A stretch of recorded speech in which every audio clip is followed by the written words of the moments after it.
మంత్రివర్గ విస్తరణపై సీఎం చంద్రబాబు కసరత్తు ముమ్మరం చేశారు. విజయవాడలోని తన నివాసంలో కీలక నేతలతో ఆయన సమావేశమయ్యారు. ఈ సమావేశంలో మంత్రి యనమల, కళా వెంకట్రావు, మృణాలిని, బొజ్జల, ఎంపీ జేసీ, ధూళిపాల ఉన్నారు.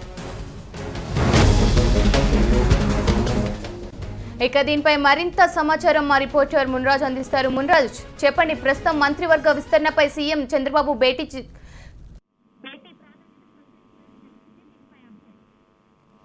శ్రవంతి కాసేపటి కిందట మంత్రులు యనమల రామకృష్ణుడు, అలాగే బొజ్జల గోపాలకృష్ణారెడ్డి, మృణాలినితో పాటు ఏపీ టీడీపీ అధ్యక్షుడైనటువంటి కళా వెంకట్రావు, అలాగే అనంతపురం ఎంపీ జేసీ దివాకర్ రెడ్డి, ధూళిపాల నరేంద్ర కలిసి ఈ భేటీలో అంటే రేపు ఉదయం 9:25 మంత్రివర్గ విస్తరణ మహోత్సవం ఖరారు నేపథ్యంలో వీరికి ప్రాధాన్యత సంతరించుకుంది. ఎందుకంటే ఇప్పటికే దాదాపు ఒక కొలిక్కి వచ్చినట్టుగా తెలుస్తుంది. అయితే తుది విడత మార్పులు చేర్పుల పైన కూడా ముఖ్యమంత్రి చంద్రబాబు నాయుడు అందుకోసం సీనియర్ నేతలతో కూడా చేశారు. ఇప్పటికే ఈ కలిసిన వారిలో ఇప్పటికే బొజ్జల గోపాలకృష్ణారెడ్డి, మృణాలని మంత్రివర్గం నుంచి తప్పిస్తారనే ఊహాగానాల నేపథ్యంలో వారి భేటీ కీలకంగా మారింది. అలాగే మంత్రివర్గంలోకి వస్తారనుకుంటున్నటువంటి ఏపీ టీడీపీ అధ్యక్షుడు కళా వెంకట్రావు కూడా కలవడం ప్రాధాన్యత సంతరించుకుంది. ఎందుకంటే ప్రధానంగా రేపు ఉదయంకి అంటే ఈ రోజు ఈవినింగ్ కి పూర్తి స్థాయిలో మంత్రివర్గంలో ఎవరు ఉంటున్నారు, ఎవరిని కొత్తగా తీసుకుంటున్నారు అనే దానిపైన స్పష్టత వచ్చే అవకాశం కనిపిస్తుంది. దీంతో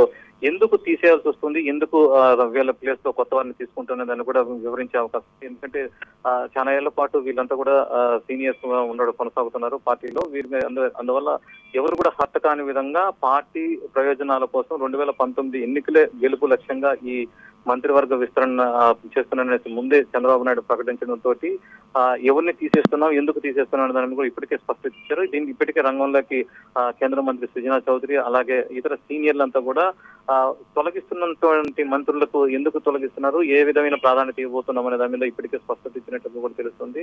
అలాగే కొత్త వారిని తీసుకోవడంలో ఒకరిద్దరు అలగలండి. పర్టికులర్ గా కడప జిల్లాకు సంబంధించి రామ్ సుబ్బారెడ్డి తన ప్రత్యర్థి అయినటువంటి ప్రస్తుత ఎమ్మెల్యే ఆదినారాయణ రెడ్డికి మంత్రి పదవి కల్పిస్తే తాను పార్టీ నుంచి వీడతాననే సంకేతాలు ఇచ్చినట్టుగా కూడా ప్రచారం జరుగుతుంది. అయితే నిన్న రాత్రి సుజనా చౌదరి రామ్ సుబ్బారెడ్డితో నేరుగా మాట్లాడడం జరిగింది. అయినప్పటికీ కూడా ఆయన కొంత అసంతృప్తి ఉన్నప్పటికీ నియోజకవర్గ ఇన్ఛార్జ్ గా తన్నే కొనసాగించడంతో పాటు 2019 నాటికి ఖచ్చితంగా నియోజకవర్గాల పునర్విభజన జరుగుతున్నందున ఖచ్చితంగా ఇద్దరికి ప్రాధాన్యత ఇస్తాను, ఎటువంటి పరిస్థితుల్లో నేను ప్రయారిటీ తగ్గించిందనేసి కేంద్ర మంత్రి సుజనా చౌదరి ముఖ్యమంత్రి తరఫున హామీ ఇచ్చినట్టుగా తెలుస్తుంది. దీంతో ఎటువంటి అసంతృప్తులు లేకుండా ముందు జాగ్రత్తగా కూడా చర్యలన్నింటి కూడా ముఖ్యమంత్రి చంద్రబాబు నాయుడు ఆదేశం మేరకు సీనియర్ కోర్ గ్రూప్ ఇప్పటికే వాళ్ళని బుద్ధిగించే కార్యక్రమాలు కూడా జరుగుతుంది.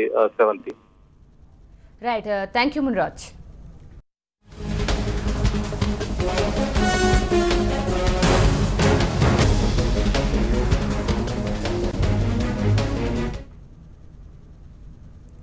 యాదాద్రి